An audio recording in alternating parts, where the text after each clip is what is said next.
Rarejob is a leading online English tutoring platform, and their interview process assesses not only your language skills but also your teaching abilities, emotional intelligence, and professionalism. Below is a guide to help you prepare for the interview, with special focus on 2 common scenarios you might face during lessons.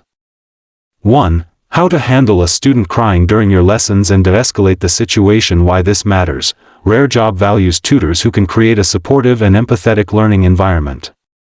Handling emotional moments with care shows your maturity and ability to manage diverse student needs. Step-by-step approach. Stay calm and composed. When a student starts crying, your first reaction should be calmness. Take a deep breath and maintain a gentle tone. Acknowledge their feelings. Say something like, "I'm sorry you're feeling upset. It's okay to feel this way." This validates their emotions without judgment. Pause the lesson. Suggest taking a short break. For example, let's take a few moments to breathe and relax. We can continue when you feel ready. Offer comfort and encouragement. If appropriate, ask if they want to talk about what's bothering them. Sometimes, just listening helps. You can say, "Would you like to share what's making you upset? I'm here to listen." Use soothing language and techniques. Encourage deep breathing or a brief mindfulness exercise. For example, let's take 3 deep breaths together. Adjust the lesson pace or content. If the crying is related to frustration with the lesson, simplify the material or switch to a lighter topic. Know when to end the lesson. If the student remains upset and unable to continue, politely suggest rescheduling or ending the session early, prioritizing their well-being. Example response in interview. If a student cries during a lesson, I would first remain calm and empathetic, acknowledging their feelings. I'd pause the lesson and offer a short break, encouraging them to share if they feel comfortable. I believe creating a safe and supportive environment is key to helping students overcome emotional moments. 2. How to respond if a professional student uses jargon you haven't encountered yet. Why this matters. Professional students often use industry-specific terms.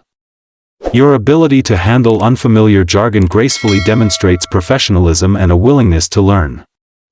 Step-by-step approach. Stay confident and composed. Don't panic or pretend to understand if you don't. Politely ask for clarification. Use phrases like, "That's an interesting term. Could you please explain what it means?"